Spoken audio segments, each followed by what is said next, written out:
আপনি আমি নবীজিকে ভালো করে চিনি নাই, কিন্তু নবীজি সাল্লাল্লাহু আলাইহি ওয়াসাল্লামকে খেজুর কাষ্ট ভালো করে চিনতাম। মসজিদে নববীর মধ্যে এখন তো বিআইপি হয়েছে, যারা দেখেছেন মসজিদে নববীর দৃশ্য, এক সময় মসজিদের নববীর দৃশ্য এমন ছিল না। নবীজি সাল্লাল্লাহু আলাইহি ওয়াসাল্লাম খেজুর কাষ্টের মধ্যে বসে বয়ান দিত, জুমার খুতবা দিত। এক পর্যায়ে যখন মসজিদে নববীর একটু পরিবর্তন হলো, একটা চেয়ার, নামি দামি চেয়ার বানানো হলো, আল্লাহর নবীজি সাল্লাল্লাহু আলাইহি ওয়াসাল্লাম এই খেজুর কাষ্ঠটাকে দূরে সরাইয়া একটা নতুন চেয়ার সেখানে বসায় দিল। নবীজি সাল্লাল্লাহু আলাইহি ওয়াসাল্লাম জুমার দিন আপনারা যেমনি এভাবে বসে বয়ান শুনতেছেন, সাহাবে কেরাম রাদিয়াল্লাহু তাআলা আনহুম তেমনি ভাবে বসে বয়ান শুনতেছিল। হঠাৎ করে জুমার দিন মসজিদে নববীর মধ্যে খেজুর গাছের কান্নার আওয়াজ, খেজুর গাছ কান্নাকাটি করতেছে, ফুফা ফুফা কাঁদতেছে। আল্লাহর নবীজি সাল্লাল্লাহু আলাইহি ওয়াসাল্লাম সাথে সাথে নতুন চেয়ার থেকে উঠে তাড়াতাড়ি গিয়ে খেজুর কাষ্ঠকে বুকে জড়ায় ধরল।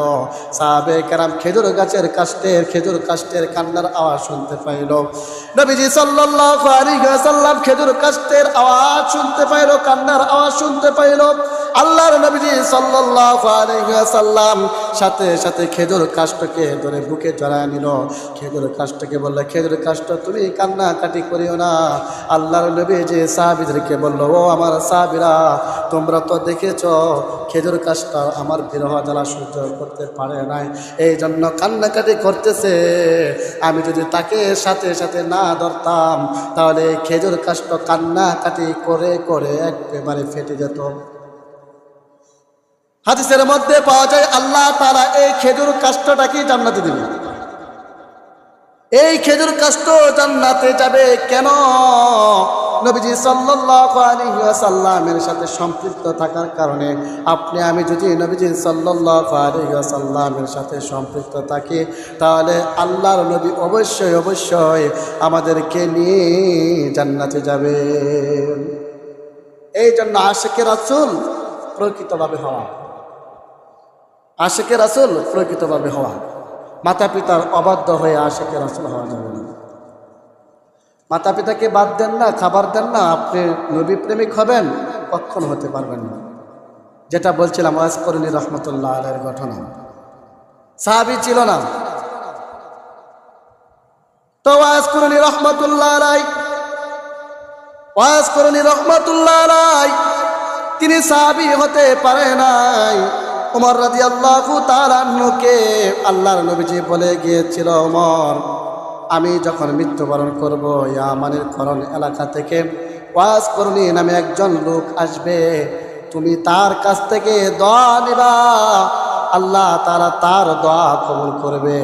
নবীজি সাল্লাল্লাহু আলাইহি ওয়াসাল্লাম মৃত্যুবরণ করার পর ইয়ামান থেকে যে সমস্ত কাফেলা আসে প্রত্যেকটা কাফেলার মধ্যে ওয়াজ করণী রহমতুল্লাহ আলাইহি তালাশ করে। ওমর রাদিয়াল্লাহু তাআলা ওয়াজ করণীকে তালাশ করে, কিন্তু কোনো কাফেলার মধ্যে ওয়াজ করণীকে খুঁজে পায় নাই। এভাবে তালাশ করতে করতে করতে এক পর্যায়ে ওয়াজ করণী রহমতুল্লাহ আলাইহি একটা কাফেলার মধ্যে পেয়ে গেল। ওমর রাদিয়াল্লাহু তাআলা আনহু ওয়াজ করণী রহমতুল্লাহ আলাইহি পেয়ে ওয়াজ করণীকে বুকে জড়াইয়া বলল, আল্লাহর নবীজি সাল্লাল্লাহু আলাইহি ওয়াসাল্লাম আপনার ক্ষেত্রে বলে গিয়েছেন আল্লাহ তাআলা আপনার দোয়া কবুল করবে, আপনার কাছ থেকে দোয়া নেওয়ার জন্য। ওয়াজ করণী রহমতুল্লাহ আলাইহি বলল, আপনি হলেন সাহাবী আর আমি হলাম তাবী, আপনি দেখলেন নবীকে, আমি নবীকে দেখি নাই। ওয়াজ করণী রহমতুল্লাহ আলাইহির বুঝতে বাকি নাই, এই সম্মান আমার আল্লাহ তাআলা এমনিতে বাড়াই নাই, আমার মায়ের খেদমত করার কারণে আল্লাহ তাআলা আমার সম্মান বাড়িয়েছে। এই জন্য মায়ের খেদমত করা, বাবার খেদমত করা। উমরা করা দরকার নাই, হজ করা দরকার নাই, হজ তো তোমার বাড়িতে আছে।